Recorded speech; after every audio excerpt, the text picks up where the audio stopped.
Yolanda. Saya mahasiswa semester 6 dari Universitas Pelita Bangsa. Kembali lagi ke topik ya, perempuan kenapa harus sekolah tinggi-tinggi? Mungkin menurut banyak orang, perempuan itu tidak ada gunanya kalau misalkan sekolah tinggi-tinggi, karena kodratnya seorang perempuan itu hanya di rumah, di dapur, dan menjadi ibu rumah tangga ya. Tapi salah ya. Menurut saya sebenarnya pendidikan itu sangat penting bagi seorang perempuan. Bukan ingin terlihat menyaingi laki-laki, tapi pendidikan pertama seorang anak itu adalah ibunya sendiri ya, kayak gitu. Hal yang paling berharga untuk perempuan itu adalah pendidikan dan karir, karena bisa saja suatu pasangan meninggalkan kita ya.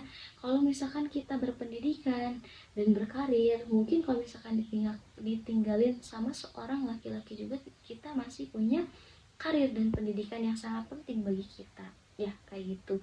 Dilanjut ya.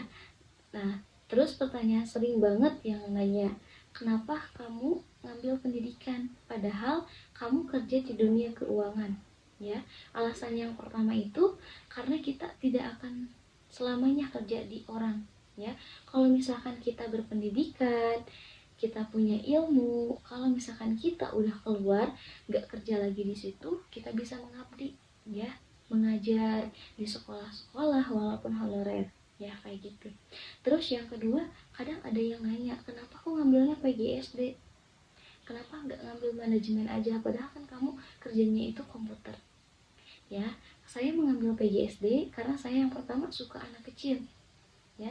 Terus yang kedua, kalau misalkan anak kecil itu kita mendidiknya itu gampang ya, nggak kayak anak SMK, nggak kayak anak SMP yang sering membantah ya. Kadang yang suka menelaah atau mengejek ibu gurunya, kan kalau misalkan anak kecil nggak mungkin untuk mengejek ibu gurunya ya, kayak gitu. Dilanjut. Nah, kadang ada yang bilang, kenapa sih kamu ngambil pendidikan menjadi seorang guru padahal gaji guru itu kecil, nggak kayak gaji kamu yang sekarang ya. Mungkin banyak orang yang bilang kayak gitu ya. Alasan saya mengambil pendidikan atau perguruan itu, yang pertama, kita kan bakal ketemu sama jodoh ya, atau sama suami. Nanti kita kalau misalkan udah punya suami, nggak mungkin bakal diizinin kerja ya sama suami ya. Kalau misalkan kita nggak diizinin kerja, otomatis kita resign dari kerjaan kita yang sebelumnya. Tapi kita udah punya bekal nih ya, kita berpendidikan. Misalkan kita mau ngajar, kan kalau misalkan ngajar di SD jam 12 juga udah pulang ya, setidaknya bisa menyiapkan untuk masakan suami, kayak gitu. Suami keurus, anak bakal keurus ya.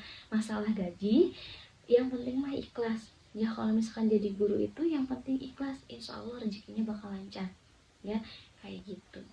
Nah, yang terakhir itu, pendidikan itu penting ya, tapi bukan tolak ukur kesuksesan seseorang. Kejarlah sarjana semampu saja, tapi carilah uang sebanyak yang kamu bisa. Karena nyatanya di dunia yang sangat bergelar akan kalah dengan yang beruang. Bagaimana teman-teman? Betul apa betul? Betul ya. Mungkin itu saja podcast hari ini. Kurang lebihnya mohon maaf. Wabillahi taufiq wal hidayah. Wassalamualaikum warahmatullahi wabarakatuh.